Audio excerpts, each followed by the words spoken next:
Hello dear students, आपका last chapter है electronic devices and semiconductor. ये लास्ट चैप्टर आपका सबसे स्कोरिंग चैप्टर माना जाता है क्योंकि इसमें जो थ्योरीज पोर्शन है सिर्फ वही आता है, न्यूमेरिकल्स ना के बराबर में है। सिर्फ एक फार्मूला है जिससे रिलेटेड आपका न्यूमेरिकल आएगा। पहले ये चैप्टर काफी बोर्ड का बहुत बड़ा चैप्टर हुआ करता था, रिड्यूस करके 1/4 कर दिया गया है और बहुत आसान से कॉन्सेप्ट है। इसमें बस एक टॉपिक से दूसरे टॉपिक तक जाने के लिए चेन बाय चेन हमें जुड़ते हुए जाना। आप जंप करके पढ़ेंगे तो आपको समझ में नहीं आएगा। स्कोरिंग चैप्टर है, सिर्फ एक फुल वीडियो देखेंगे आपका कॉन्सेप्ट पूरा क्लियर हो जाएगा। बस वीडियो को लास्ट तक देखना है, ठीक है। टॉपिक चालू करते हैं। तो टॉपिक का नाम है semiconductor electronics materials devices and simple circuits. अब सर्किट वाला पोर्शन तो इसमें गायब भी किया जा चुका है।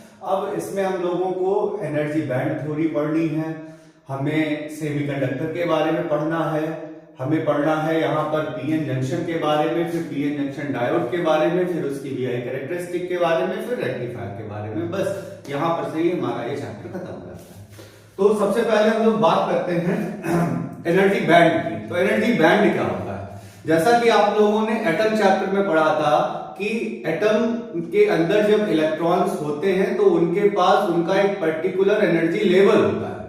वो जिस सेल में होते हैं उस सेल से एसोसिएटेड एक एनर्जी लेवल होता है, वो उस इलेक्ट्रॉन का एनर्जी लेवल होता है with in the atom.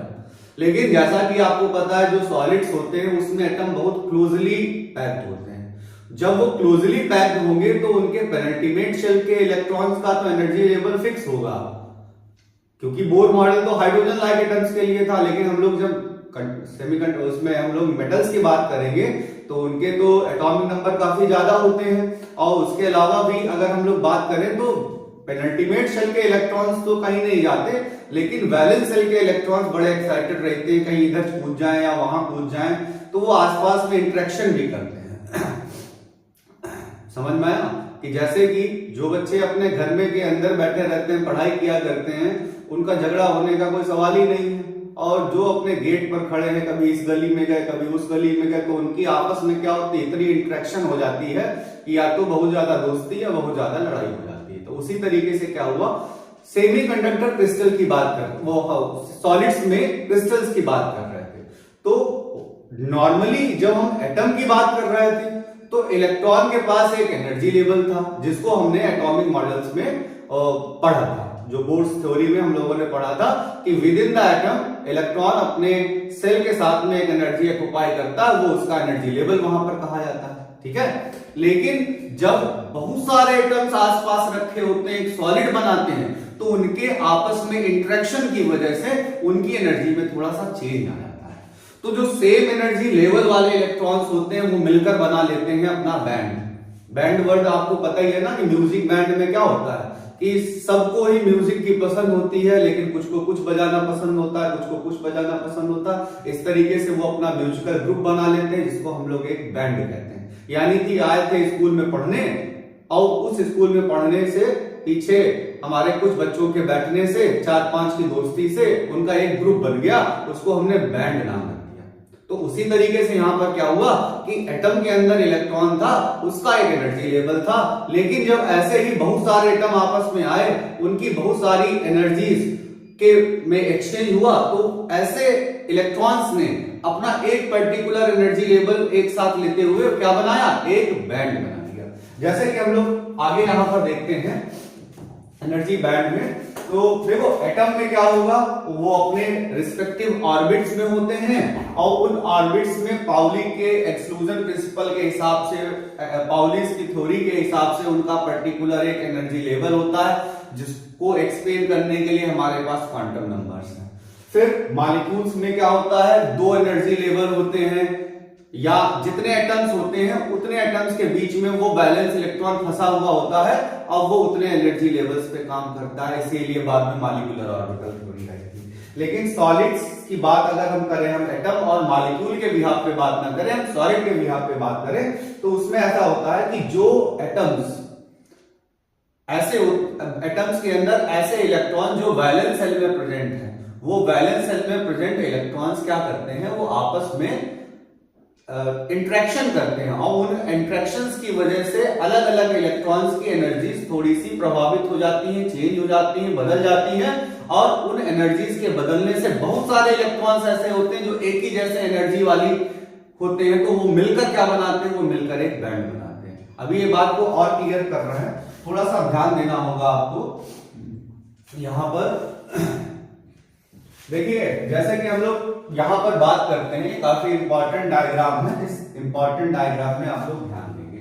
Silicon है हमारे पास में, सिलिकॉन का एटॉमिक नंबर कितना होता है? सिलिकॉन का एटॉमिक नंबर होता है 14। अब सिलिकॉन का एटॉमिक नंबर अगर 14 है तो हम लोग अगर उसको देखें तो हमारे पास हो जाता है 1s2 2s2 2p6 3s2 3p2। अच्छा, हमारे पास s में मैक्सिमम इलेक्ट्रॉन कितने हो सकते हैं? देखिएगा जरा पीछे से, ये दिखाई पड़ रहा है कि नहीं दिखाई पड़ रहा है? पीछे ब्लड तो नहीं आ रहा है, डायग्राम वगैरह, डायग्राम सही से दिख रहा है? हम लोग आगे बढ़ते हैं। हाँ, तो सिलिकॉन में क्या है? 1s2 2s2 2p6 3s2 3p6, ये तो इसके इलेक्ट्रॉन हैं। लेकिन अगर वैकेंसी की बात करें तो s में तो 2 इलेक्ट्रॉन हो सकते थे, p में है तो 2 इलेक्ट्रॉन, बट उसके पास वैकेंसी कितने की है? वैकेंसी है उसके पास 6 इलेक्ट्रॉन की। यानी कि इसके पास एनर्जी लेवल्स की बात करें तो अगर हम लोग कहें तो 1s2 2s2 2p6 3s2 3p6। अब क्या है कि 3s2 और 3p6 इसके पास कितने एनर्जी लेवल है? 2m। इसके पास कितने एनर्जी लेवल है? 6m। ठीक है, इसके बाद 2 एनर्जी लेवल है s के पास में, और p के पास में कितने एनर्जी लेवल है? 6 एनर्जी लेवल में 6 इलेक्ट्रॉन ऑक्युपाई कर सकता है। मतलब आपने अपने यहाँ 6 कुर्सियां डाली, मिलने लोग भले ही 2 आए लेकिन कुर्सियां गायब तो नहीं हो गई ना। तो उसी तरीके से हमारे आउटर सेल में p में हो सकते हैं 6 इलेक्ट्रॉन, भले ही यहाँ पर 2 ही इलेक्ट्रॉन भरे हैं, लेकिन हो कितने सकते थे? 6 इलेक्ट्रॉन हो सकते थे। तो 2n एनर्जी लेवल्स पहले से थे, 6n एनर्जी लेवल्स थे। इन 2n एनर्जी लेवल्स में 2 इलेक्ट्रॉन थे, इन 6n एनर्जी लेवल्स में भी 2 इलेक्ट्रॉन्स थे। अब होता क्या है कि अब हम लोग उनके एनर्जी लेवल्स क्यों चेंज हो गए? एनर्जी लेवल्स इसलिए थोड़ा सा बदलेंगे क्योंकि एटम्स आसपास इंटरेक्शन करेंगे। इंटरेक्शन करेंगे मतलब एक दूसरे के ज्यादा पास आएंगे। पास आने के लिए क्या होगा? उनका इंटर एटॉमिक स्पेस देखा जाएगा। तो उनका इंटर एटॉमिक स्पेस अगर d1 के इक्वल है तो ऐसा d1 का मतलब है कि बहुत दूर दूर है। अगर इलेक्ट्रॉन्स बहुत दूर दूर हैं तो एटम्स अगर बहुत दूर दूर है, सॉरी, ये जो d1 d2 d3a है, ये इंटर एटॉमिक स्पेस की बात कर रहे हैं। तो अगर d1 है, डिस्टेंस हमारी बहुत ज्यादा है, तो ज्यादा डिस्टेंस होने पर क्या हुआ कि एटम्स के जो वैलेंस इलेक्ट्रॉन है, ध्यान दीजिएगा, पेनल्टीमेट इलेक्ट्रॉन्स कभी इन चक्करों में नहीं पड़ेंगे, सिर्फ बैलेंस इलेक्ट्रॉन डिस्टर्ब होंगे। तो जब एटम्स एक दूसरे से बहुत ज्यादा दूर हैं तो उनमें जो वैलेंस इलेक्ट्रॉन्स हैं, जो एटम्स अगर एक दूसरे से बहुत ज्यादा दूर हैं तो उनमें जो बैलेंस इलेक्ट्रॉन है उसमें कोई इंटरेक्शन नहीं हो पाया। और जब उसमें कोई इंटरेक्शन नहीं हो पाया, उनका एनर्जी लेवल चेंज नहीं हो पाया, उनका एनर्जी लेवल चेंज नहीं हो पाया तो उनका बैंड नहीं बना। ठीक है, बात समझ में आई? यानी कि सपोज करो कि तुम्हारे क्लास में मिलकर तुम्हारे जो 4-6 दोस्त हो, उन 4-6 दोस्तों के सोचो जरा कि अगर तुम 4-6 दोस्त जो बहुत ही आजकल अपने आप को बहुत क्लोज, मतलब बिल्कुल भाई बहन की तरह एक दूसरे को ट्रीट करते हो, अगर तुम लोग अगर बहुत ज्यादा अलग अलग जगह पर रहे होते, एक दूसरे से कभी मिले ही ना होते, तो क्या ये बॉन्डिंग बनती?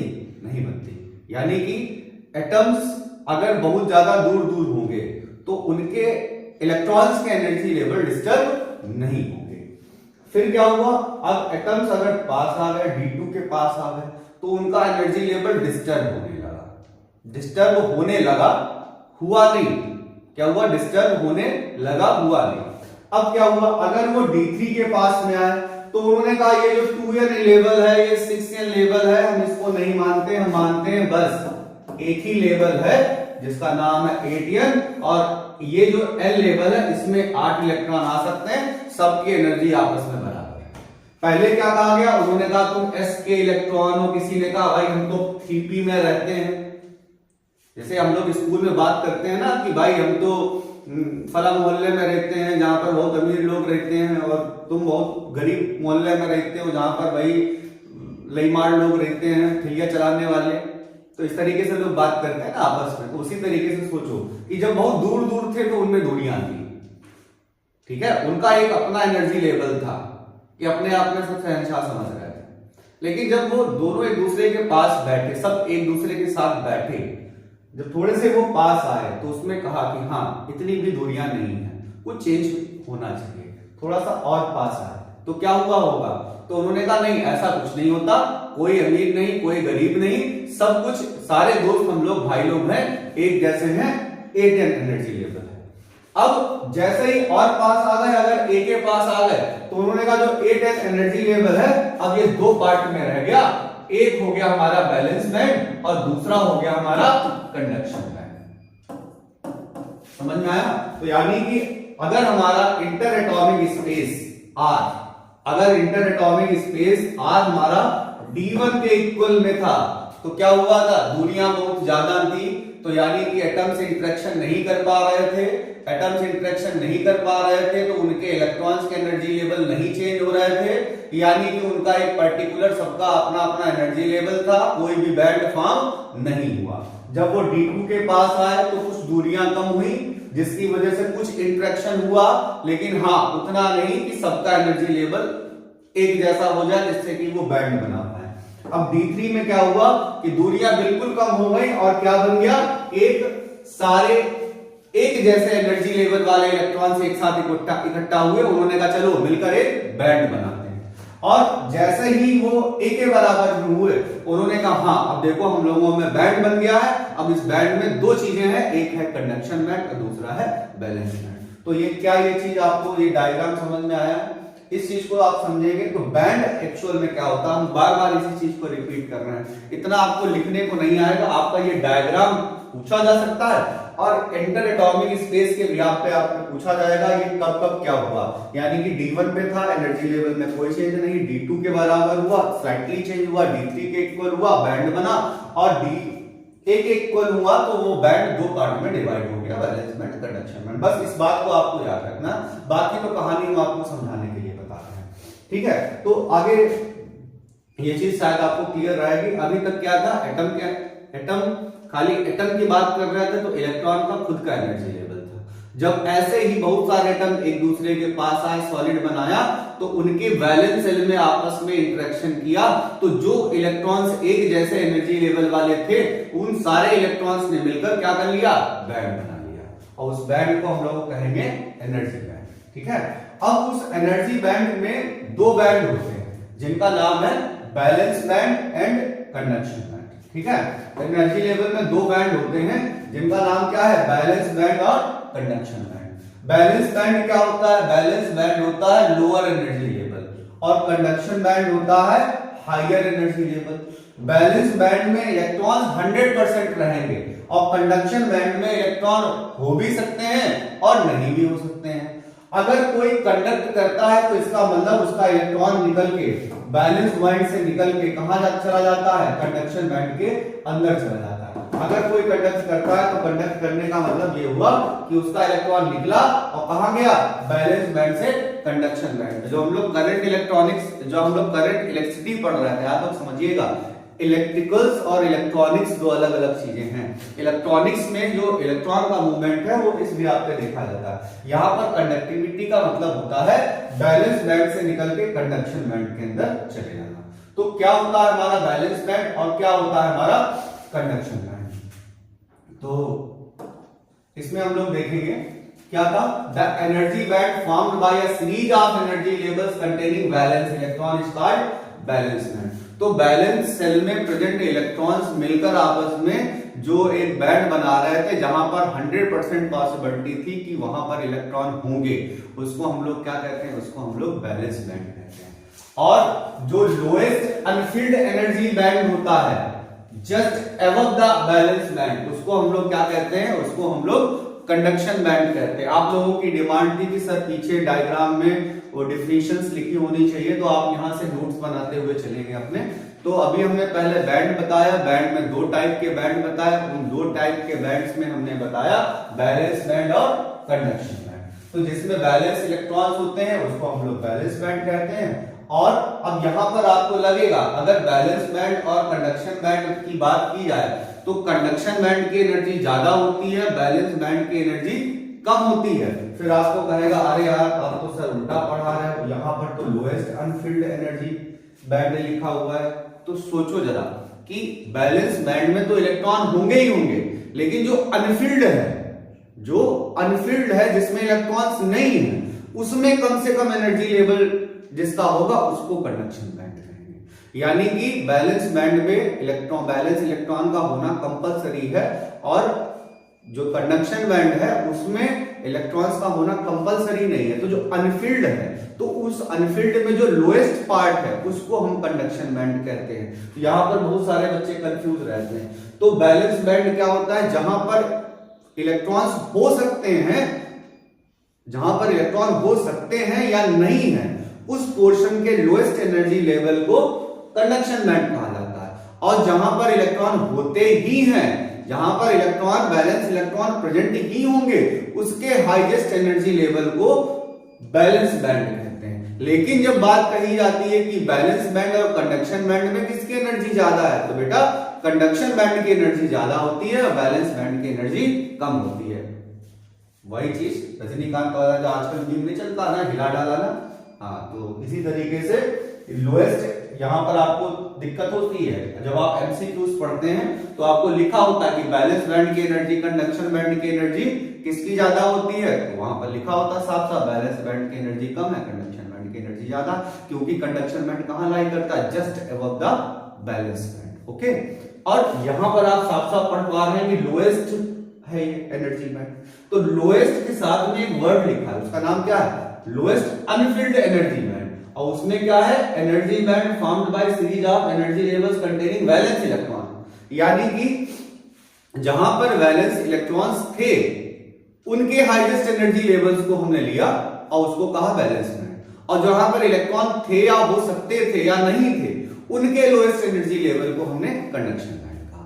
और उनके बीच में जो गैप होता है उस गैप को हम लोग कहते हैं फॉरबिडन एनर्जी गैप। क्या कहते हैं, फॉरबिडन एनर्जी गैप कहते हैं। अब एक चीज यहां पर देखेंगे तो जो हाईएस्ट एनर्जी लेवल होता है जहां पर इलेक्ट्रॉन्स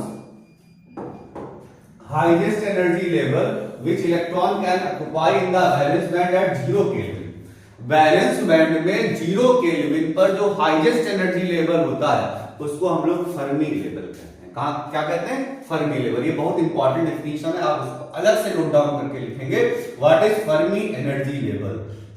तो क्या होगा, highest energy level where in the valence electron when at 0 kelvin temperature is known as Fermi energy level. तो हम लोगों ने यहाँ पर बैलेंस इलेक्ट्रॉन और इन कंडक्शन बैंड के बारे में और इनके बारे में पढ़ा। तो हम लोग जैसे मेटल्स के बारे में बात करते हैं तो मेटल्स में क्या होता है, मेटल्स में the valence band completely fill होता है और कंडक्शन बैंड जो है वो पार्शियली फिल्ड होता है। हो सकता है कि उनके बीच में कोई गैप हो और हो सकता है उनके बीच में कुछ भी गैप ना हो। बैलेंस बैंड और कंडक्शन बैंड हो सकता है ओवरलैप कर रहा है। यहाँ पर जो डार्क बना है, इस डार्क के बनने का मतलब है इसके अंदर इलेक्ट्रॉन्स हैं, मटेरियल है, पार्टिकल है, और खाली जगह का मतलब सिर्फ एनर्जी है, पार्टिकल नहीं है।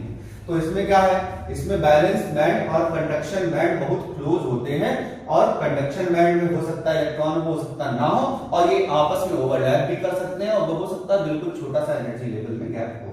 तो यहाँ पर हम लोग कहेंगे इस ये जो गैप है हमारा, ये जो जगह छोटी है, जब भी आप बोर्ड में डायग्राम बनाएंगे तो यहाँ पर एक एरो बना देंगे और यहाँ पर हम लोग लिखेंगे एनर्जी। इसको हम लोग बोलते हैं एनर्जी बैंड डायग्राम। क्या बोलते हैं, एनर्जी बैंड डायग्राम। तो इसमें क्या होता है, बैलेंस बैंड हो सकता है कंप्लीटली फिल्ड हो और हो सकता कंप्लीटली फिल्ड हो और उसमें स्मॉल गैप हो कंडक्शन बैंड के साथ में, या वो ओवरलैप कर रहा हो। जैसे कि जिंक में क्या होता है, जिंक में ये चीज क्या कर रहे होते हैं, जिंक में ओवरलैप कर रहे होते हैं, ठीक है। और सोडियम में क्या होता है, सोडियम में थोड़ा सा एनर्जी गैप होता है। अब आपको लगेगा अरे सर ये तो सोडियम तो ज्यादा अच्छा कंडक्टर है, वो केमिस्ट्री के हिसाब से हम लोग नहीं देख रहे हैं, हम लोग वहां पर एटॉमिक थ्योरी को नहीं पढ़ रहे हैं, हम लोग यहाँ पर एनर्जी बैंड थ्योरी को पढ़ रहे हैं। तो यहाँ पर ये देखा गया कि इलेक्ट्रॉन्स को यहाँ पर क्या करना है, with in the atom move नहीं करना है, इनको सॉलिड क्रिस्टल के अंदर मूव करना है। ठीक है, तो ये जो डायग्राम है वो किसका है, सोडियम का। ये जो डायग्राम है वो किसका है, जिंक का इलेक्ट्रॉन। तो जिंक में क्या होता है, वैलेंस बैंड और कंडक्शन बैंड ओवरलैप करते हैं, और जो तुम्हारा सोडियम है उसमें वैलेंस बैंड और कंडक्शन बैंड के बीच में ना के बराबर जगह होती है, वो छोटा सा एनर्जी गैप होता है जिसको हम लोग कहते हैं फॉरबिडन एनर्जी गैप। उसको हम लोग क्या कहते हैं, फॉरबिडन एनर्जी गैप। तो फॉरबिडन एनर्जी गैप कोई बैंड नहीं होता है, forbidden energy gap is the energy difference between valence band and conduction band. ठीक है, जो उनके एनर्जी लेवल उनके बीच में डिफरेंस। अब देखो, अगर उसके बीच में बहुत ज्यादा गैप हुआ, जैसे कि हमने आपको बताया, अगर इनके बीच में अगर बहुत ज्यादा गैप हुआ, ये हम लोग साथ में एरो जरूर बनाएंगे, डायग्राम बनाएंगे तो साथ में ये एरो जरूर बनाएंगे। अब क्या हुआ कि अगर बैलेंस बैंड और कंडक्शन बैंड के बीच में लार्ज गैप है, यानी कि यहाँ के इलेक्ट्रॉन को चाहे जितनी एनर्जी दे दो, ये कंडक्शन बैंड में नहीं जंप करेगा। यहां पर कंडक्टिविटी का मतलब बैलेंस बैंड से कंडक्शन बैंड में जाना है। इस समय थोड़ी देर के लिए अपना फिजिक्स का थर्ड चैप्टर है केमिस्ट्री को भूल जाओ, यहां पर ये बैंड थ्योरी अलग है। बैंड थ्योरी जो है वो एटम की वजह से नहीं, सॉलिड में एटम्स की वजह से। तो यहां पर कंडक्टिविटी का मतलब क्या है, यहां पर कंडक्टिविटी का मतलब है बैलेंस बैंड से कंडक्शन बैंड के अंदर जंप कर जाना।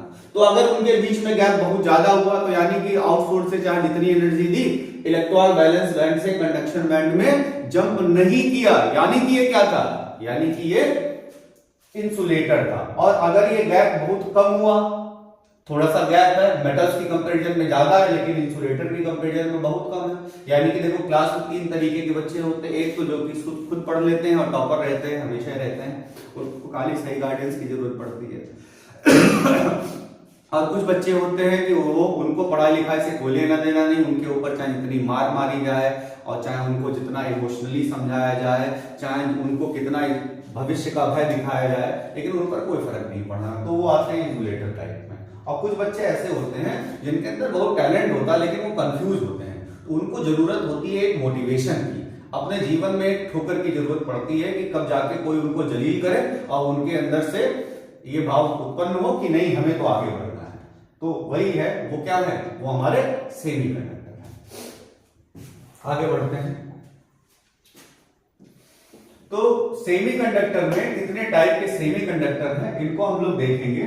तो सेमीकंडक्टर में हमारे कुछ टाइप के सेमीकंडक्टर हैं जिनको हम लोग बोलते हैं कि जो प्योर सेमीकंडक्टर। यहां पर देखिएगा एक बार और, हम लोग इस डायग्राम को देखते हैं।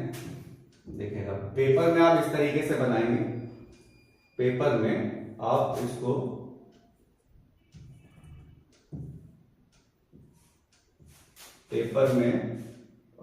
इस तरीके से बनाएंगे।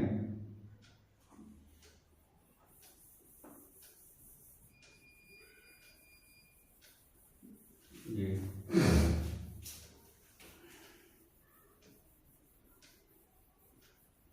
इस डायग्राम को आप अच्छे से देखेंगे। ये डायग्राम आपको बनाना है, बैलेंस बैंड, कंडक्शन बैंड। ये किसका है, अगर ये गैप बहुत ज्यादा है तो इसका मतलब ये क्या हुए, इंसुलेटर। अगर ये गैप बहुत कम है, ना के बराबर में है, और अगर हमने आउटसोर्स से एनर्जी दी, यहाँ का इलेक्ट्रॉन निकल के यहाँ चला गया, तो हमने कहा ये इंसुलेटर है, और सॉरी सेमीकंडक्टर है। और अगर इसके इलेक्ट्रॉन आसानी से यहाँ पर आ जा रहे हैं, बहुत कम गैप है या बिल्कुल ओवरलैप कर रहे हैं, तो हम लोग इसको क्या बोलेंगे, हम लोग इसको बोलेंगे ये क्या है, ये है हमारा कंडक्टर। ठीक है, ये डायग्राम आप देखिएगा, इस डायग्राम को आपको बना लेना है। इसके बाद हम लोग यहां पर क्या करेंगे,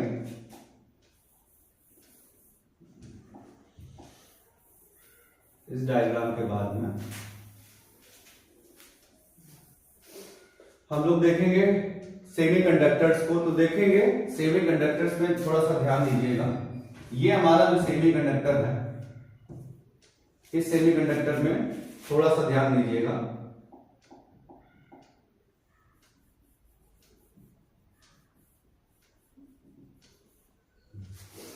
तो यहां पर क्या है, सिलिकॉन के बहुत सारे ये एटम्स थे और उनके बीच में क्या थे, कोवेलेंट बॉन्ड्स बने हुए थे।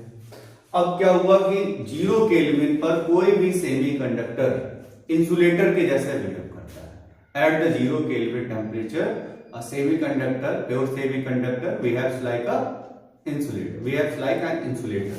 तो ये इंसुलेटर के जैसा बिहेव करता है। लेकिन जैसे ही हमने हीट दी तो हीट देने पर क्या होता है, हीट देने पर इसके कुछ कोवैलेंट बॉन्ड ब्रेक हो जाते हैं, सारे नहीं, बहुत कम, ना के बराबर कुछ कोवैलेंट बॉन्ड ब्रेक हो जाते हैं। और उन कोवैलेंट बॉन्ड्स के ब्रेक होने की वजह से क्या होता है, जैसे आपने देखा कुछ कोवैलेंट बॉन्ड ब्रेक हुए तो उनके इलेक्ट्रॉन्स निकले।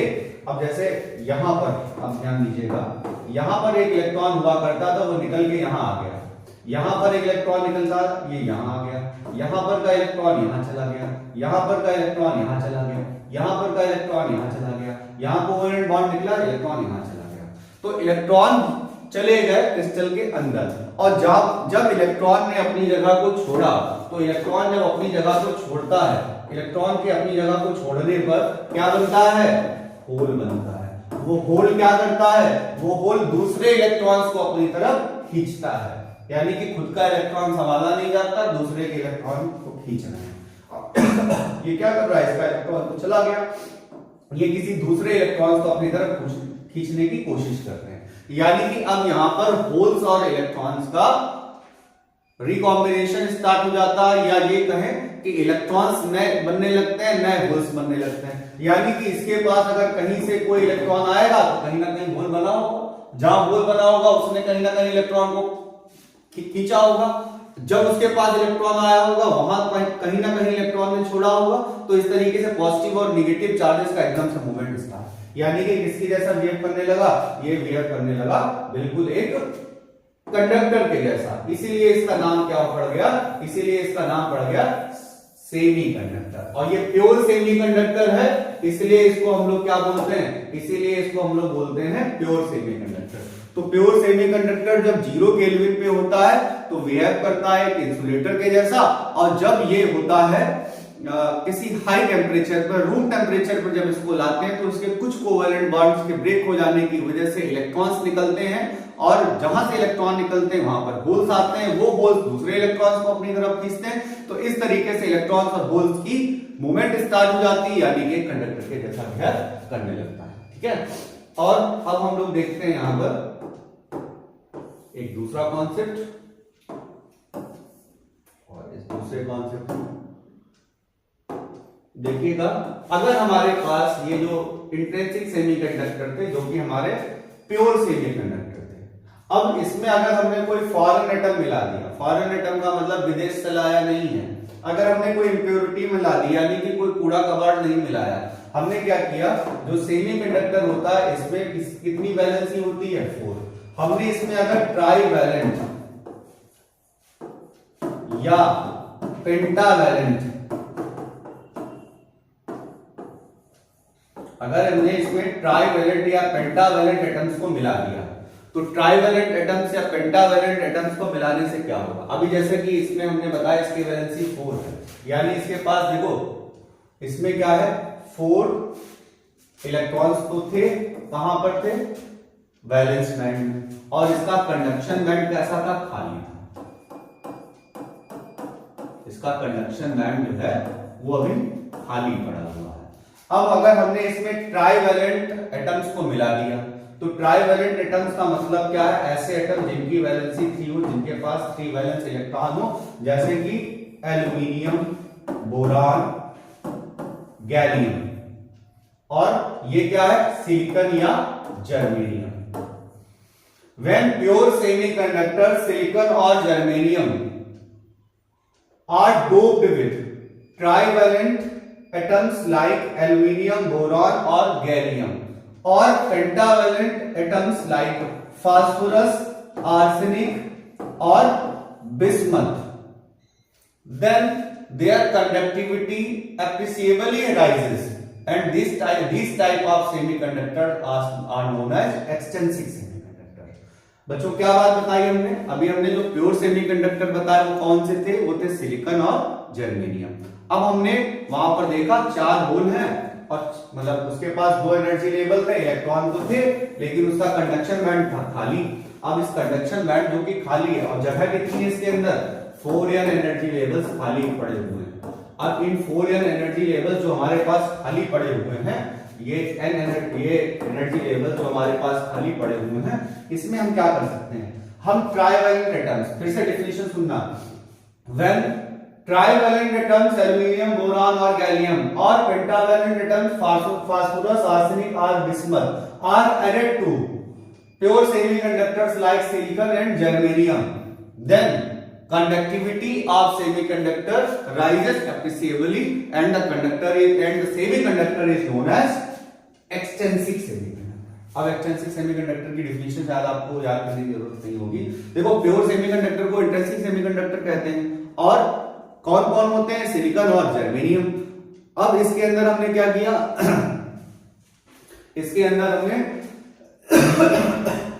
इसके अंदर हमने फास्फोरस, आर्सेनिक, बिस्मथ या एल्यूमिनियम, बोरॉन, गैलियम ऐसे एटम्स को मिला दिया, और भी हो सकते हैं, ऐसे एटम्स को मिलाया तो इसकी कंडक्टिविटी बढ़ गई और इसको हमने क्या कहा, इसको हमने कहा एक्सट्रिंसिक सेमीकंडक्टर। ठीक है, ध्यान रहेगा एक्सट्रिंसिक सेमीकंडक्टर्स के बारे में। और इस प्रोसेस को हम लोग क्या कहते हैं, इस प्रोसेस को हम लोग बोलते हैं डोपिंग। क्या कहा जाता है, doping. When a small amount of suitable impurity, हमने कहा था इस impurity का मतलब कूड़ा कबाड़ नहीं है, इस impurity का मतलब है कि उसके अंदर फॉरेन एटम्स या ऐसे अशुद्धियां मतलब दूसरे एटम्स मिलाए जा रहे हैं। Is added to the pure semiconductor, the conductivity of semiconductor is increased many times, such material is known as extrinsic semiconductor and the impurity ppm में होनी चाहिए। ठीक है, इस impurity मिलाने का जो तरीका है, the impurity should be added as few parts per million, the addition of the desirable impurity is called doping। इस impurity को हम dopants कहते हैं, इस प्रोसेस को डोपिंग कहते हैं, ऐसे सेमीकंडक्टर्स को एक्सट्रिंसिक सेमीकंडक्टर कहते हैं या डोप्ड सेमीकंडक्टर कहते हैं। आई होप आपको ये चीज समझ में आई होगी। तो डोप्ड सेमीकंडक्टर की वजह से क्या होता है, ये हमने आपको बता ही दिया है। अब इस डोप्ड सेमीकंडक्टर में हम लोग ध्यान देंगे। अब देखो ये हमारे पास सेमीकंडक्टर था, इसके अंदर अगर हमने ट्राइवैलेंट इंप्योरिटी को मिलाया, किसको मिलाया, ट्राइवैलेंट इंप्योरिटी को, trivalent impurity like aluminium, boron, gallium, किसमें मिलाया हमने, सिलिकॉन या germanium. When trivalent impurity aluminium, boron और gallium are added to silicon and germanium। अभी हमने बताया था बैलेंस बैंड कैसा था, उसके अंदर 4 इलेक्ट्रॉन्स थे,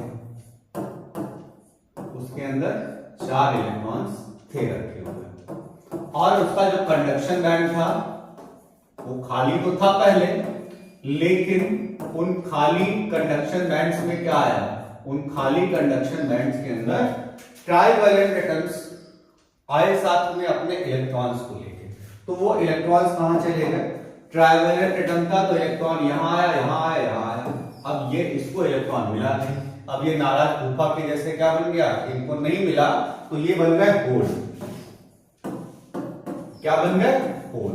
तो इस एक होल की तरह, जैसे कि आपने देखा था यहां पर सेमीकंडक्टर में 4 होल 4 इलेक्ट्रॉन हम लोग कहते हैं ना, किसके पास मेजॉरिटी चार्ज कैरियर्स नहीं होते हैं, दोनों ही बराबर होते हैं। लेकिन जैसे ही हमने एक्सट्रिंसिक सेमीकंडक्टर बनाया तो इसके पास मेजॉरिटी चार्ज कैरियर क्या आ गया, होल।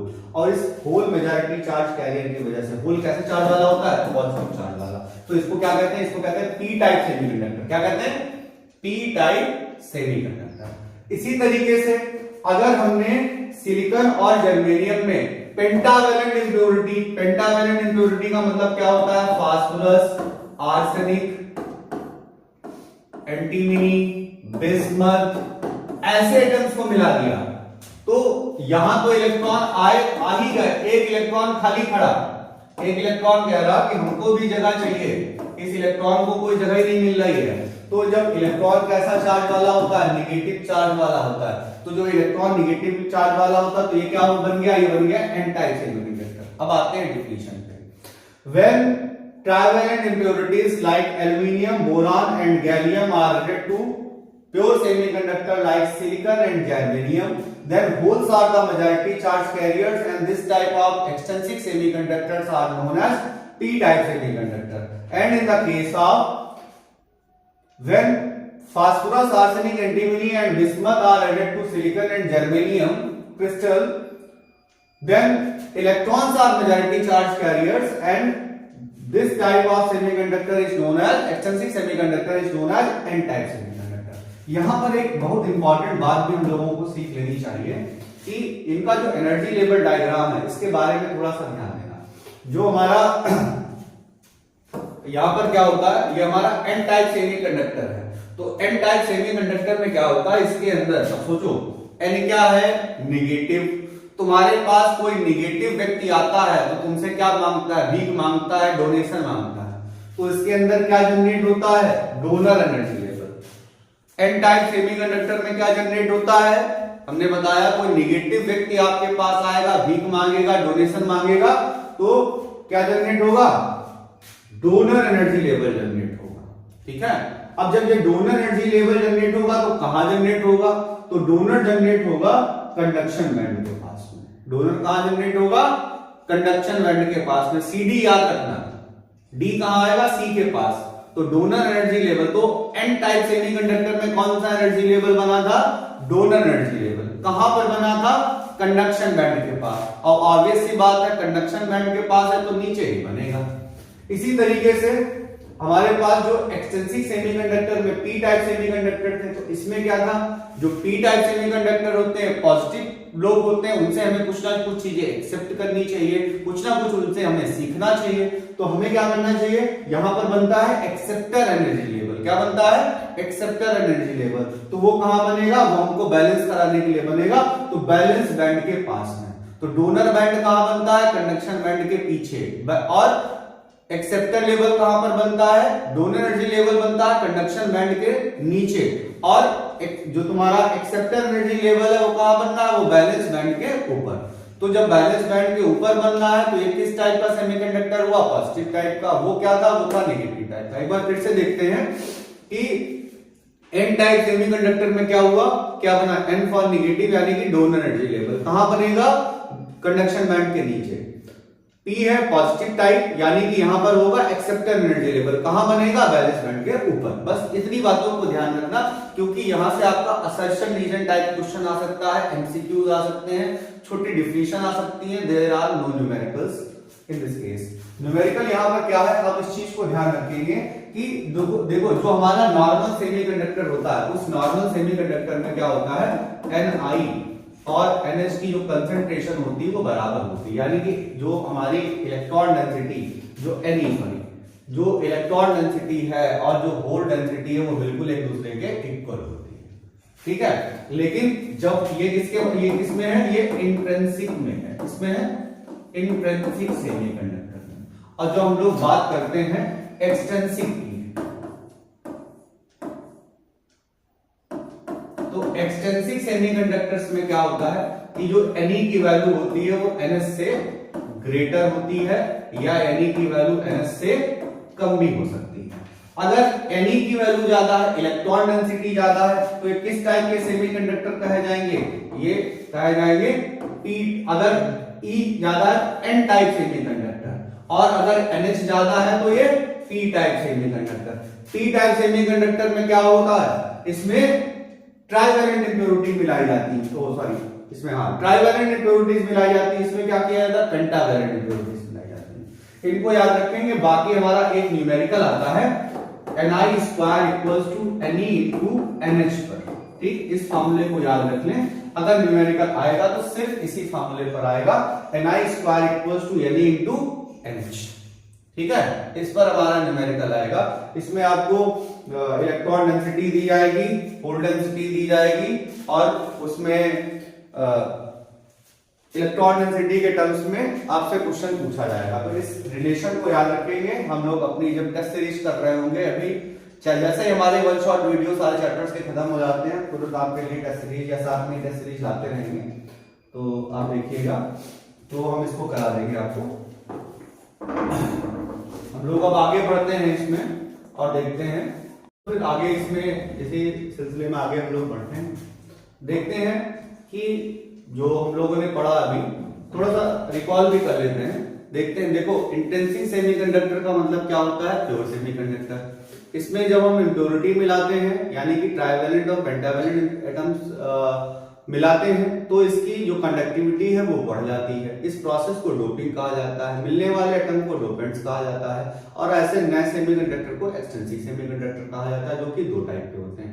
अगर आपने ट्राइवेलेंट इम्प्योरिटी मिलाई तो आपके मेजॉरिटी चार्ज कैरियर होल्स होंगे और ऐसे एक्सटेंसिव सेमीकंडक्टर को पी टाइप सेमीकंडक्टर बोलेंगे। अगर आपने पेंटावेलेंट इम्प्योरिटी मिलाई तो क्या होगा, तो उसमें जो मेजॉरिटी चार्ज कैरियर्स होंगे वो इलेक्ट्रॉन्स होंगे और इनको हम लोग बोलते हैं ऐसे एक्सटेंसिव सेमीकंडक्टर्स को हम लोग बोलते हैं n type semiconductor. N type semiconductor में क्या होगा, डोनर एनर्जी लेवल बनेगा कंडक्शन बैंड के नीचे, और पी टाइप सेमीकंडक्टर में क्या होगा, एक्सेप्टर एनर्जी लेवल बनेगा आपके वैलेंस बैंड के थोड़ा सा ऊपर। बस इतनी बात को आपको याद रखना है, आपको एमसीक्यूज में आपको मिल जाएंगे। बाकी Ni =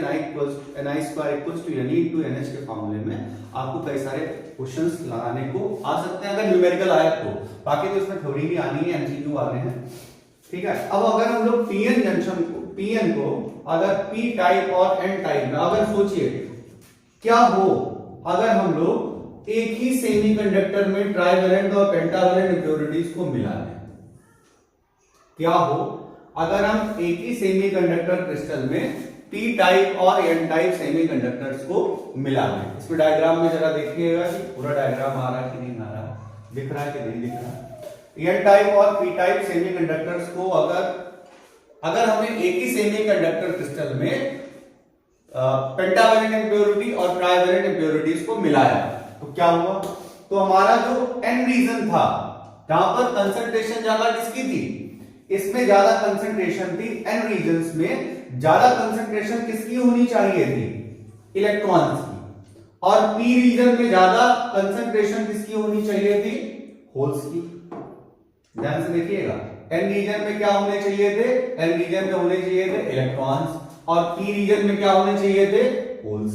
तो हमने देखा कि जो हमारे पी रीजन के होल्स हैं वो यहां से उठ के इधर की तरफ अट्रैक्ट होके आ गए, और जो इधर एन रीजन के इलेक्ट्रॉन थे वो इधर की तरफ अट्रैक्ट होके आ गए। तो इस तरीके से क्या हुआ, इस तरीके से एन रीजन, पी रीजन के होल एन रीजन में और एन रीजन के इलेक्ट्रॉन पी रीजन में मूव कर जाते हैं, डिफ्यूज हो जाते हैं, एक दूसरे को मिलके यहां पर न्यूट्रलाइज कर लेते हैं, तो एक लेयर बन जाती है। इस लेयर का काम होता है कि बाकी फर्दर डिफ्यूजन को रोकना। ये क्या कहती है, ये कहती है देखो भाई तुम इलेक्ट्रॉन थे, यहां से तुम उनके साइड में गए, पी रीजन के जो होल्स थे वो हमारी साइड में आए, इनसे हमारा रिकॉम्बिनेशन हो गया, हमारी जो आइडेंटिटी है वही खत्म हो गई, हम न्यूट्रलाइज हो गए, अब चलो आगे ऐसा मत करो। तो यहां पर एक लेयर बन जाती है जिस लेयर का नाम है डिप्लेशन लेयर। क्या नाम है, डिप्लेशन लेयर। कुछ नैनोमीटर, कुछ माइक्रोमीटर के आसपास जो है इसकी थिकनेस होगी, ठीक है। तो इसको हम लोग क्या बोलेंगे, इसको हम लोग बोलेंगे depletion layer. Depletion layer is formed due to recombination of holes and electrons. और याद रखना क्या हुआ था, पी रीजन के होल्स कहां चले गए थे, एन रीजन में, और एन रीजन के इलेक्ट्रॉन्स कहां गए थे, पी रीजन में। तो क्या हुआ, when an intrinsic semiconductor is doped with pentavalent and trivalent atoms, trivalent impurities. When an intrinsic semiconductor is doped with both trivalent and pentavalent impurities, then half of its region becomes P region and half of its region becomes N region. P region means where the concentration of holes is very high, and N region where the concentration of electrons is very high. और जैसा कि आपको पता है कि इसके electrons shift होके किधर जाएंगे, पी रीजन में, और इसके होल्स शिफ्ट होके किधर जाएंगे, एन रीजन में। तो इनका क्या हुआ, पी रीजन में हाई कंसंट्रेशन थी होल्स की। आपको पता है मूवमेंट हमेशा high concentration to low concentration होता है। तो पी रीजन के होल्स चले गए एन रीजन में, एन रीजन के इलेक्ट्रॉन्स चले गए पी रीजन में, जिसकी वजह से इनका डिफ्यूजन हुआ और एक लेयर फॉर्म हुई। इस लेयर का नाम था डिप्लेशन लेयर, जो इनके फर्दर डिफ्यूजन को रोकती है। और आपको पता है कि ये मूवमेंट क्यों हुआ, क्योंकि इनकी कंसंट्रेशन अलग अलग थी। तो जब भी कोई चार्ज मूव करता है तो जरूरत है यहाँ पर कि ऑब्वियस सी बात है कि वहां कुछ पोटेंशियल डिफरेंस रहा होगा। तो जब इसके होल्स यहां से निकल के यहां चले जाते होंगे तो इसका पोटेंशियल कैसा हो जाता होगा, इस रीजन का एन रीजन का पोटेंशियल हाई हो जाता है, और इसके इलेक्ट्रॉन्स निकल के पी रीजन में चले जाते हैं तो इसका पोटेंशियल लो हो जाता है, जिसकी वजह से इनके अंदर एक पोटेंशियल डिफरेंस क्रिएट हो जाता है, और इस पोटेंशियल डिफरेंस को हम लोग कहते हैं पोटेंशियल बैरियर। और ये पोटेंशियल बैरियर क्या करता है, वही काम फर्दर मूवमेंट को रोकना है। तो आपको समझ में आया जब पीएन जंक्शन बनता है तो क्या होता है, इस जगह का नाम है पीएन जंक्शन, इस जगह का नाम क्या है, पीएन जंक्शन। और इस पीएन जंक्शन के बनने पर क्या हुआ, हमने आपको बताया, बार बार इस चीज को बोलना है, पी रीजन के होल एन रीजन में, एन रीजन के इलेक्ट्रॉन पी रीजन में मूव कर जाते हैं, जिससे कि एन रीजन का पोटेंशियल ज्यादा और पी रीजन का पोटेंशियल कम हो जाता है, और इस पोटेंशियल डिफरेंस की वजह से यहाँ पर एक नया पोटेंशियल डिफरेंस जनरेट करता है, जिसको पोटेंशियल बैरियर कहते हैं, जिसका काम होता है फर्दर डिफ्यूजन को रोकना। अब आगे बढ़ते हैं तो हम देखते हैं यहाँ पर एक फिक्शियस बैटरी बनती है, क्योंकि देखो पोटेंशियल डिफरेंस है तो इलेक्ट्रिक फील्ड है। अब इलेक्ट्रिक फील्ड में क्या होता है, यहाँ पर एक फिक्शियस बैटरी लगाई जाती है, होती है, जनरेट हो जाती है। मान लेते हैं कि यहाँ पर एक इलेक्ट्रिक फील्ड बन गई, और अगर आपसे पूछा जाए वैसे इलेक्ट्रिक फील्ड की डायरेक्शन क्या होती है, तो आप हमेशा बताएंगे पॉजिटिव से निगेटिव की तरफ। तो यहाँ पर जो इलेक्ट्रिक फील्ड बनी, वहां पर इस इलेक्ट्रिक फील्ड की डायरेक्शन क्या है, इस इलेक्ट्रिक फील्ड की डायरेक्शन होती है n region to p region. तो जब पीएन जंक्शन बनता है तो वहां पर जो फिक्शियस बैटरी है उसकी इलेक्ट्रिक फील्ड की डायरेक्शन है n region to p region. तो बाकी आप यहां पर डिफिनेशंस के फॉर्म में अगर देखना चाहें तो डिफिनेशंस के फॉर्म में हम लोग देख सकते हैं, इसको हटाते हैं, आप वीडियो को दोबारा देख लीजिएगा अगर हमने ज्यादा स्पीड में बोला हो।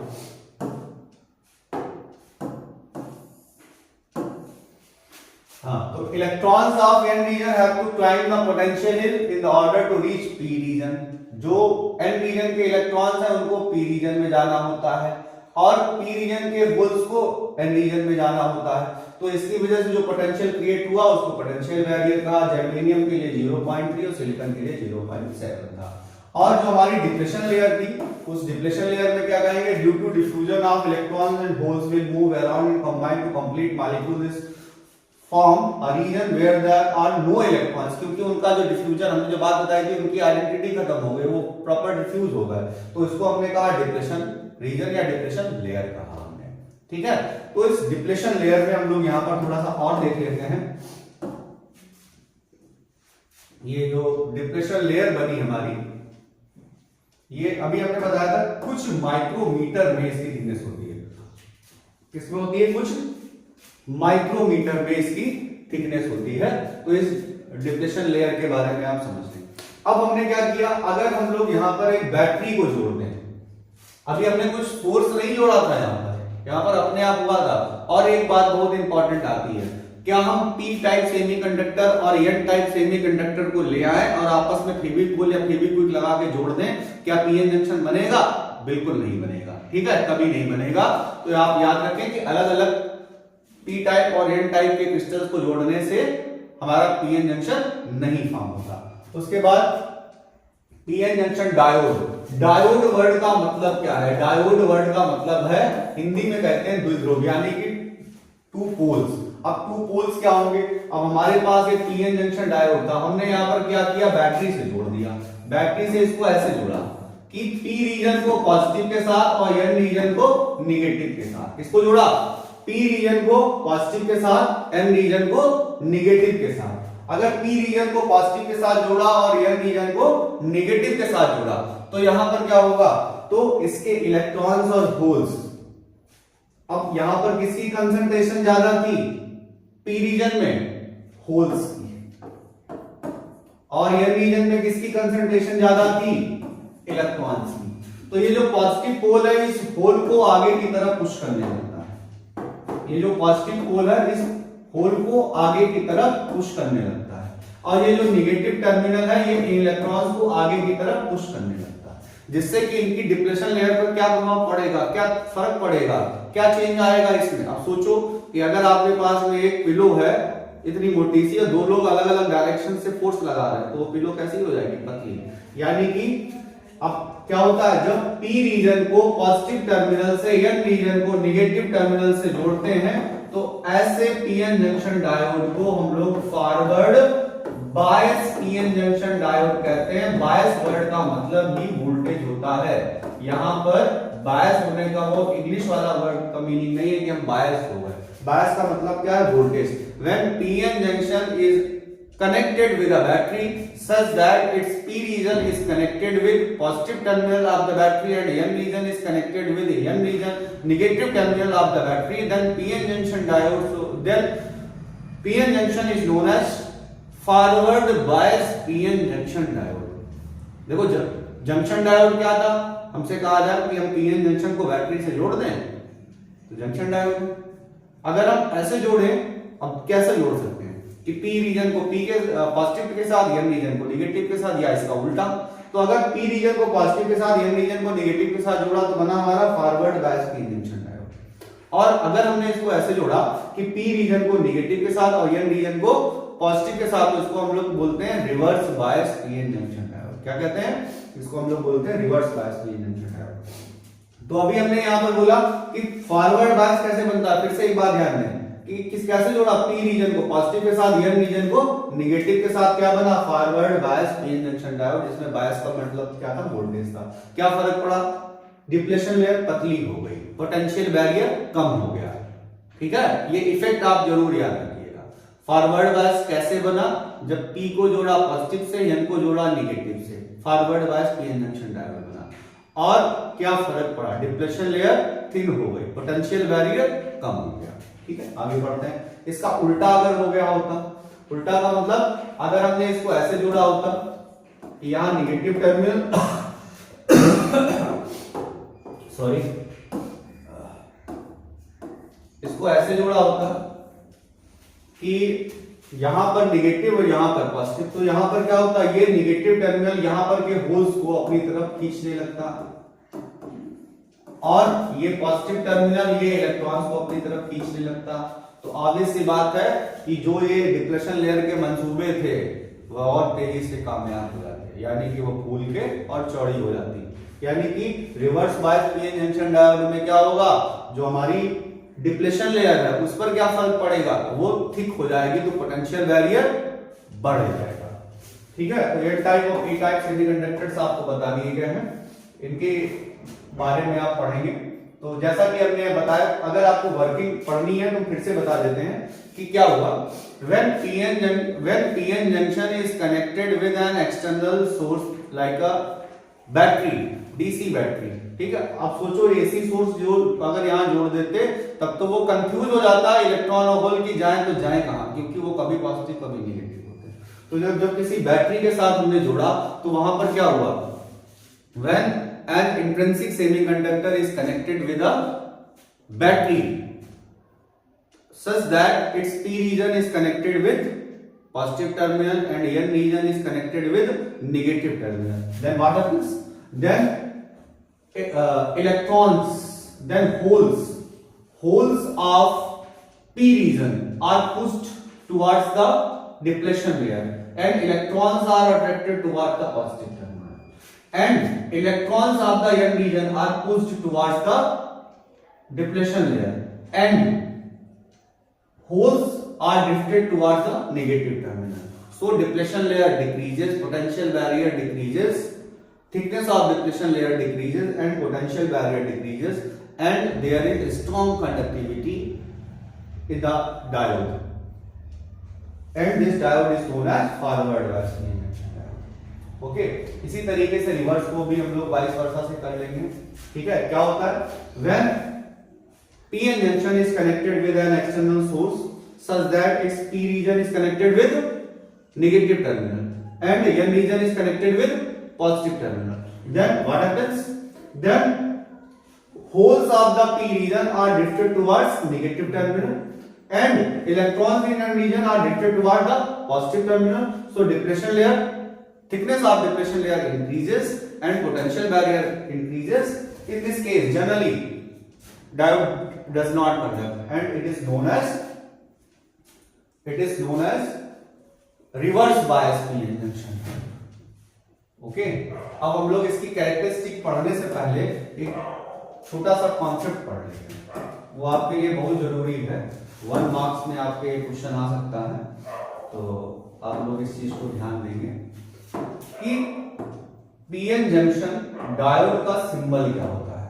जो पीएन जंक्शन है इसका ये सिंबल होता है, ठीक है, ये सिंबल है पीएन जंक्शन का। किसका सिंबल है?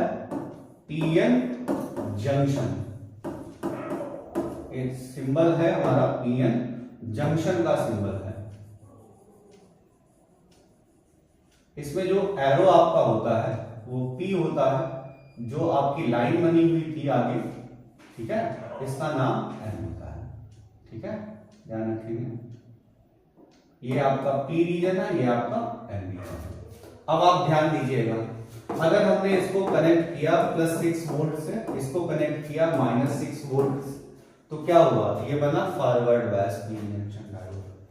अगर हमने इसको +6 से कनेक्ट किया, इसको हमने कनेक्ट कर दिया अर्थिंग से। अर्थिंग का मतलब क्या होता है? 0 वोल्ट। अभी भी क्या है? ये forward bias PN junction diode. अभी क्या है कि अगर मान लो यहां पर हमारे पास में ये -6 वोल्ट होता है और ये 0 वोल्ट, -6 और ये क्या है? 0 वोल्ट, तो हम लोग इसको क्या कहेंगे? नेगेटिव पी के साथ कनेक्ट है और एन पॉजिटिव के साथ कनेक्ट है, तो इसको 0 है, इसकी रिस्पेक्ट में तो वो पॉजिटिव हुआ, तो हम लोग क्या कहेंगे? Reverse bias. हम लोग क्या करते हैं, यहां पर अगर हम लोग 10 वोल्ट ले लें तब भी ये क्या हुआ? Forward bias, sorry reverse bias. ये दोनों ही प्लस के हैं, बस ये +6 का है, ये +10 का है, दोनों ही पॉजिटिव हैं, तो बेटा पोटेंशियल डिफरेंस तो है ना, ये ग्रेटर है और ये लेसर है, तो हम लोग क्या कहेंगे? ग्रेटर वाला अगर एन के साथ और लेसर वाला पी के साथ, तो क्या बना? ये बना रिवर्स बायस। क्या बना? Reverse bias. और अगर यहां पर +16, यहां पर +10 है, तो हम लोग क्या कहेंगे? क्या बना? ये फॉरवर्ड बायस। ठीक है, अब अगर दोनों के आगे हम लोग निगेटिव लगा दें कि दोनों ही निगेटिव हैं, इस चीज को ध्यान देंगे। अब इन दोनों में ग्रेटर कौन है? ग्रेटर है माइनस में, तो क्या हुआ? Reverse bias PN junction diode. और यहां से इसको हटा देते हैं, -6 -10, अब कौन ग्रेटर है? -6, अब क्या हुआ? Forward bias PN junction diode. और ऐसा हमारा मानना है कि हो सकता है 1 मार्क का क्वेश्चन आपको यही मिल जाएगा बोर्ड के पेपर में रखा हुआ, कि आपको 4 डायोड दिए जाएंगे, आपसे पूछा जाएगा कौन फॉरवर्ड बायस है, कौन रिवर्स बायस है। तो इस बात को याद रखना कि जब ग्रेटर पी से और लेसर एन से कनेक्ट होता है तो हम लोग उसको फॉरवर्ड बायस कहते हैं, अगर उल्टा होता है तो रिवर्स बायस कहते हैं। जरूरी नहीं एक पॉजिटिव और दूसरा निगेटिव होना, हो सकता है दोनों पॉजिटिव हो, दोनों निगेटिव हो, एक पॉजिटिव एक निगेटिव हो सकता है दूसरा 0 पे हो, तो वो ग्रेटर वाली बात को याद रखिएगा। ठीक है, अब आगे बढ़ते हैं हम लोग पीएन जंक्शन डायोड में। अब हम लोग पढ़ते हैं इनकी कैरेक्टरिस्टिक्स। कैरेक्टरिस्टिक्स का मतलब होता है इनका ग्राफ। तो हमने देखा कि हमारे पास एक पीएन जंक्शन डायोड था और इसमें हमने एक मिली एम्पियर लगाया, नीचे यहाँ पर एक बैटरी लगाई और यहाँ पर हमने एक रियोस्टेट लगा रखा है, यहाँ पर सोर्स है, वोल्ट मीटर था और यहाँ पर ये मिली एम्पियर वोल्ट मीटर और नीचे एक सोर्स है और यहाँ पर रियोस्टेट है। पहले क्या करते हैं, स्टार्टिंग में जो सेमीकंडक्टर है इसमें कंडक्टिविटी बहुत ज्यादा नहीं होती है। स्टार्टिंग में जब हम एक डिफरेंट वोल्टेज, स्टार्टिंग में क्या किया हमने, यहाँ पर देखा हमने करंट और वोल्टेज के बीच में ग्राफ बनाया। याद रखिएगा ये नॉन ओमिक डिवाइसेस होती हैं, ये ओम्स लॉ पे फॉलो नहीं करते हैं, ठीक है, ये नॉन ओमिक डिवाइसेस होती हैं। अब क्या हुआ, इसमें हमने देखा कि स्टार्टिंग में पहले हम वोल्टेज बढ़ाते हैं, तो स्टार्टिंग में जब हमने पहले वोल्टेज बढ़ाया देखा कि करंट में कोई भी चेंज नहीं आ रहा था, करंट में कोई भी चेंज नहीं आ रहा था। लेकिन एक टाइम ऐसा आता है कि जब वोल्टेज में थोड़ा सा भी वोल्टेज बढ़ाने पर भी करंट में एक एब्रप्टली इंक्रीमेंट आ जाता है। इसको हम लोग क्या बोलते हैं, इसको हम लोग बोलते हैं नी वोल्टेज। नी वोल्टेज के लिए क्या करते हैं, ये जो लाइन स्ट्रेट होती है इसको ऐसे करके यहाँ पर कनेक्ट करेंगे, तो यहाँ पर जहां पर ये स्ट्रेट लाइन ऐसे आ रही होगी, एक्स एक्सिस को जहां पर इंटरसेक्ट करेगी वहां पर बनेगा नी वोल्टेज। यानी कि नी वोल्टेज से पहले ये बिल्कुल भी कंडक्ट नहीं कर रहा था, थोड़ा सा कंडक्टिविटी थी, बहुत नामात्र का करंट था। और नी वोल्टेज से ज्यादा, जैसे ही नी वोल्टेज के पास पहुंचे उससे थोड़ा सा ही करंट इसके पास गया तो ये क्या बन गया, ये बहुत हाई करंट बन गया। इसलिए ज्यादातर सेंसर्स में हम लोग डायोड्स का यूज देखेंगे। खैर वो सब टॉपिक्स अभी हटा दिए गए हैं, हम लोग इस पर देखते हैं। तो नी वोल्टेज को हम लोग क्या करेंगे, इसकी कैरेक्टरिस्टिक का मतलब ये ग्राफ है। कैरेक्टरिस्टिक लिखने को मतलब ग्राफ बनाना है। ग्राफ में क्या लिखना है कि जब 0 वोल्ट से थोड़ा सा वोल्ट उसको बढ़ाते हैं तो स्टार्टिंग में हम देखते हैं कि करंट में कोई एप्रिसिएबल चेंज नहीं आ रहा। बढ़ाते रहते हैं करंट में थोड़ा सा इंक्रीमेंट होता है। ये होता है due to diffusion of electrons and holes. ठीक है, अब आगे क्या होता है कि एक डिफरेंट टाइम आने के बाद में, एक डिफरेंट वोल्टेज आने के बाद में इस जो भी डायोड हमने बनाया इसके लिए 0.7 वोल्ट है। तो 0.7 वोल्ट जैसे ही वोल्टेज हम देते हैं इसको तो ये क्या करता है, ये एब्रप्टली करंट इसका इंक्रीज हो जाता है, बहुत हाई करंट ये देने लगता है। जैसे देखो यहाँ पर 0.6 पर ये 1 मिली एम्पियर दे रहा था, 0.8 पर ये 8 मिली एम्पियर करंट दे रहा है। तो इस वोल्टेज को हम लोग नी वोल्टेज कहते हैं। तो ये आपको ग्राफ बनाना होगा, ये डायग्राम बनाना होगा, फॉरवर्ड और रिवर्स हमने आपको समझा दिया।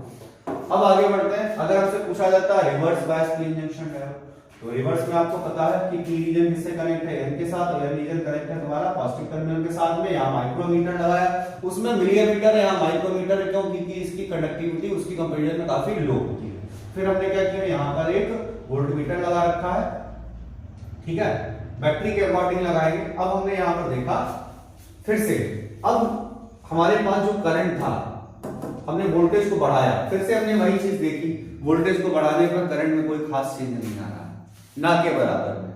और इनफैक्ट ज्यादातर अभी हम लोग रेक्टिफायर को पढ़ेंगे, हम लोग यही कहेंगे कि रिवर्स बायस में कंडक्ट ही नहीं करता, माइक्रो एम्पियर में करंट आता है इसमें।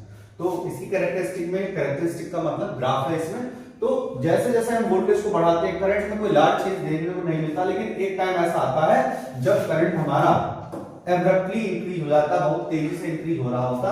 तो इसको ऐसे क्या करेंगे, आगे बढ़ाएंगे तो जहां पर हमको मिलेगा, इसको इस लाइन को आगे बढ़ाने पर जहां पर हमको जो भी वोल्टेज मिलेगा उस वोल्टेज को हम लोग एवलांच वोल्टेज, ब्रेकडाउन वोल्टेज या जेनर वोल्टेज कहते हैं। यानी कि जेनर वोल्टेज से ऊपर क्या होता है, डिप्लेशन लेयर पूरी तरीके से टूट जाती है और बहुत हाई यहां पर करंट बन जाता है।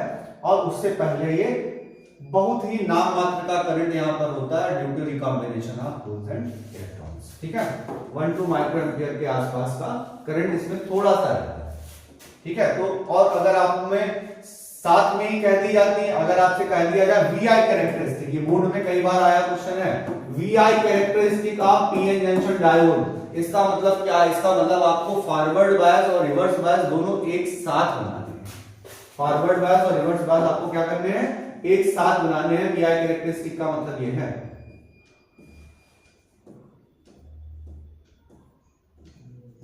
इसमें अभी नहीं है, अभी आपको डायग्राम दिखाते हैं। फॉरवर्ड और रिवर्स बायस में देखिए, ये डायग्राम आप देखेंगे, ये आपका क्या हुआ। अगर आपका पूछा जाए, अगर आपसे कहा जाए वीआई कैरेक्टरिस्टिक, तो आपको ये ग्राफ बनाना है। ठीक है, इस ग्राफ को आप अच्छे से कॉपी में नोट कर लें। यानी कि हमें क्या करना है, हमको रिवर्स बायस और फॉरवर्ड बायस कैरेक्टरिस्टिक्स को एक साथ कर देना है। बस आप ध्यान रखिएगा कि यहां पर क्या होगा कि ऊपर ये हमारा ये मिली एम्पियर था, नीचे भी मिली एम्पियर, तो हम इस ग्राफ को थोड़ा सा ऊपर की तरफ शिफ्ट कर देंगे। अभी हमने देखा था थोड़ा सा ज्यादा गैप था उसमें। ठीक है, इस चीज को आप ध्यान से देखिएगा। अगर ये डायग्राम देखिए, एक और डायग्राम हम आपको दिखाते हैं, अलग अलग डायग्राम्स आपके लिए। ये डायग्राम अगर आपको सही लग रहा हो तो हमने क्या किया, पीए और एन मतलब फॉरवर्ड और रिवर्स दोनों हमने यहाँ पर बनाया, और वीआई कैरेक्टरिस्टिक्स का मतलब दोनों। इसमें हम थोड़ी सी बात आपको बता रहे थे कि इसमें क्या करते हैं कि जो ऊपर का हमारा करंट होता है वो फॉरवर्ड बायस के हिसाब से, तो यहाँ पर हम लोग लेते हैं मिली एम्पियर, और नीचे रिवर्स बायस तो हम लोग क्या लेते हैं, माइक्रो एम्पियर लेते हैं। ये डायग्राम आपका ज्यादा सही डायग्राम है। ठीक है, इसको आप कर लीजिएगा। फिर हम लोग आगे चलते हैं, रेक्टिफायर। डायग्राम है हमारा रेक्टिफायर। क्या होता है रेक्टिफायर? रेक्टिफायर भाई एक डिवाइस होती है, देखते हैं पीछे है रेक्टिफायर। हाँ, तो रेक्टिफायर में क्या है, रेक्टिफायर हमारी एक डिवाइस है, ये हाफ वेव रेक्टिफायर है हमारा। और क्या होता है रेक्टिफायर का काम? इसका काम होता है to convert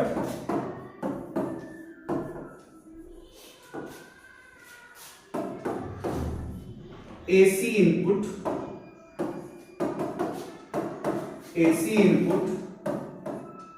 to DC output. ठीक है, rectifier is an electronic device used to convert AC input to DC output. अब क्या होता है इसका नाम, अब ये किस प्रिंसिपल पर वर्क करती है? दो प्रिंसिपल हैं यहां पर। ये आपका, आप समझिए ये 100% आपका पेपर में आने वाला बोर्ड में क्वेश्चन। दो प्रिंसिपल पर वर्क करता है। पहला प्रिंसिपल है इसका म्यूचुअल इंडक्शन। म्यूचुअल इंडक्शन क्या होता है? When there is a relative change between relative change of current and due to this magnetic field in the primary coil, magnetic flux linked with the secondary coil also changes and an EMF is induced in it, and due to which a current is produced. This current is known as induced current and this phenomena is known as mutual induction. Definition आप बार बार थोड़ा सा आगे पीछे करके सोचें, देखें, इसमें आपने चैप्टर में पढ़ा होगा। दूसरा प्रिंसिपल जो इसका मेन है वो क्या है कि फॉरवर्ड बायस जब पीएन जंक्शन डायोड होता है तो वो कंडक्ट करता है, और जब PN junction diode reverse bias होता है तब वो कंडक्ट नहीं करता है। तो पहले हमने बताया rectifier is an electronic device used to convert AC input to DC output. फिर किन प्रिंसिपल पर बेस्ड है? म्यूचुअल इंडक्शन, और कि forward bias PN junction diode conduct करता, reverse bias PN junction conduct नहीं करता। तो जैसा कि हमने देखा कि एक डिवाइस आपकी, ये आपको याद रखना होगा, यहां पर हम लोग जब कॉइल्स का सेटअप करते हैं तो यहां पर बनाते हैं step down transformer. Step down transformer. Step down transformer का मतलब क्या है कि हमारे पास प्राइमरी कॉइल का नंबर सेकेंडरी कॉइल से ज्यादा है। प्राइमरी कॉइल्स का नंबर हमारे पास सेकेंडरी कॉइल्स के नंबर से क्या होगा? ज्यादा होगा। अब क्या हुआ कि जैसे ही हमारा पॉजिटिव हाफ साइकिल यहां से पास हुआ, तो पॉजिटिव हाफ साइकिल के पास होने की वजह से जैसे ही यहां पर करंट पास हुआ, तो सेकेंडरी कॉइल में तो कोई करंट पास हुआ नहीं था, तो यहां पर म्यूचुअल इंडक्शन की वजह से इसकी पोलैरिटी ऐसी हो गई कि जो हमारा ऊपर वाला टर्मिनल है वो कैसा हो गया? पॉजिटिव, और जो लोअर टर्मिनल है वो कैसा हो गया? निगेटिव। अब आप ध्यान से देखें कि ऊपर वाला टर्मिनल अगर पॉजिटिव है तो ये जो हमारे पास पी रीजन देख रहे हैं वो किसके साथ कनेक्ट है? पॉजिटिव के साथ। और यन रीजन कनेक्ट है वो किसके साथ? निगेटिव के साथ। अब इस केस में हमारा forward bias PN junction diode होता है, तो इस लोड रेजिस्टेंस के थ्रू ये आउटपुट दे देता है। आगे देखते हैं, जब निगेटिव हाफ साइकिल पास होती है, दोबारा निगेटिव हाफ साइकिल इससे पास हुई, तो इस निगेटिव हाफ साइकिल के पास होने की वजह से क्या हुआ? जो हमारे पास जो अपर रीजन था वो कैसा हो गया? निगेटिव, और लोअर रीजन कैसा हो गया? Positive, due to mutual induction. तो अब ध्यान से देखिए, जो हमारा पी रीजन है वो किससे कनेक्ट है? निगेटिव से, और जो हमारा एन रीजन है, ये जो लाइन है वो किससे कनेक्ट है?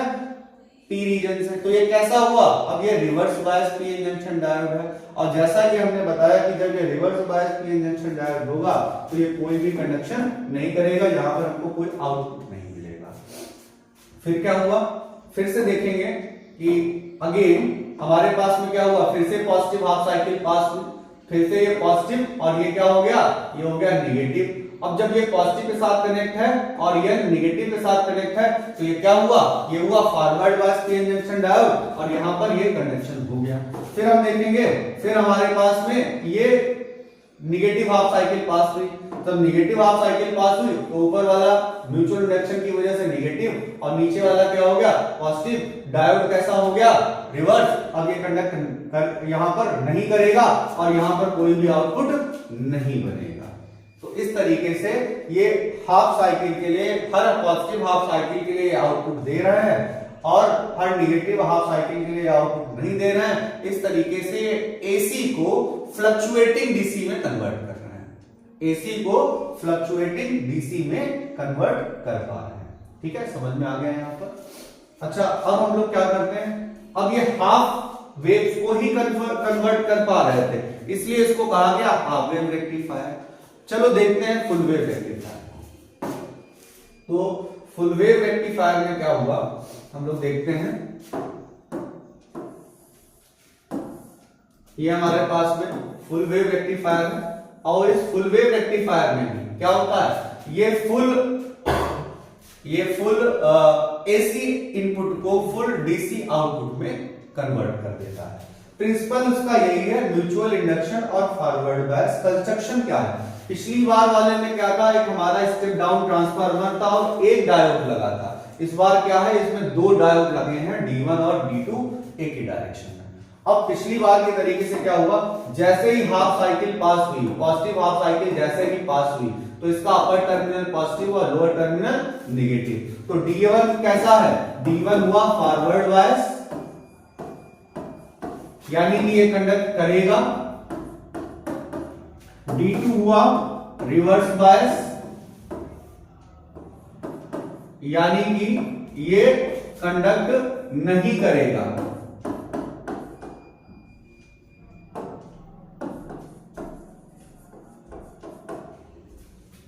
अगली हाफ साइकिल में क्या हुआ, जैसे ही नेक्स्ट हाफ साइकिल गई तो उसका जो अपर टर्मिनल है हमारा, जो हमारा अपर टर्मिनल है वो हमारा हो गया निगेटिव और जो लोअर टर्मिनल है वो हो गया हमारा पॉजिटिव। अब इस केस में भाई हमारा जो D1 था वो कैसा हो गया, D1 हो गया हमारा यहां पर रिवर्स, लेकिन D2 हमारा हो गया है फॉरवर्ड। तो D1 हमारा क्या होगा, D1 हमारा कंडक्ट नहीं करेगा लेकिन D2 हमारा कंडक्ट करेगा, यानी कि ये प्रकार किसी भी तरीके से हमें एक लोड रेजिस्टेंस के थ्रू आउटपुट मिल जाएगा। तो पॉजिटिव हाफ साइकिल के लिए भी आउटपुट मिल रहा है और जो तुम्हारी दूसरी निगेटिव हाफ साइकिल है उसके लिए भी आउटपुट मिल रहा है, यानी कि दोनों ही केसेस में हमको एक फ्लक्चुएटिंग डीसी आउटपुट मिल रहा है। ठीक है, तो इस तरीके से हमने एसी को डीसी में कन्वर्ट कर लिया। तो बाकी तो नोट्स वगैरह आपको बनवाई दिए गए होंगे। कॉन्सेप्ट अगर नहीं समझ में आ रहा था हमने कोशिश की है यहाँ पर। अब यहाँ पर एक चीज देखते हैं, ये जो हम लोग एसी वोल्टेज देते हैं, ये टर्म आप पढ़ लेंगे रिपल फैक्टर। तो इसमें क्या होता है, जो हमारा एसी वोल्टेज का जो आरएमएस वैल्यू है वो डीसी कंपोनेंट, जो आउटपुट का जो डीसी कंपोनेंट है उसके साथ एक रेशियो निकालते हैं। किसका, RMS value of AC component to the value of DC component is known as ripple factor. ठीक है, तो रिपल फैक्टर किसका ज्यादा होगा, तो यहां पर हाफ वेव का या फुल वेव का, तो हम लोग यहां पर देखेंगे। तो डीसी का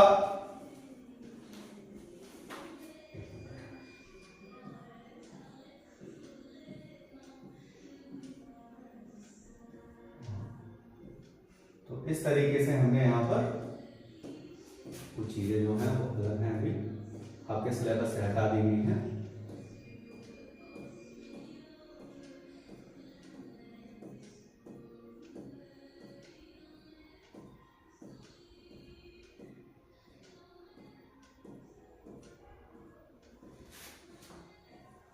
देखते हैं यहां पर पूछा जाता है कि यहां पर डायनेमिक रेसिस्टेंस एक टर्म आता है। तो डायनेमिक रेसिस्टेंस क्या होता है, तो the ratio of current change, the ratio of change in voltage to the ratio of change in current is known as dynamic resistance. Normally जो रेसिस्टेंस के बारे में हम लोग पढ़ते थे वो था हमारा, नॉर्मली जो हम लोग पढ़ते थे वो था हमारा रेसिस्टेंस, जिसको हम लोग स्टैटिक रेसिस्टेंस कहते थे। यहां पर चेंज इन वोल्टेज और चेंज इन करंट का जो रेशियो होता है उसको हम लोग डायनेमिक रेसिस्टेंस बोलते हैं। तो जो परसेंटेज इफिशियंसी होती है रेक्टिफिकेशन की, ठीक है, तो वो कितनी होती है, 81.06%। ठीक है, ये और जो रिपल फैक्टर है वो कितना है तुम्हारा 0.482।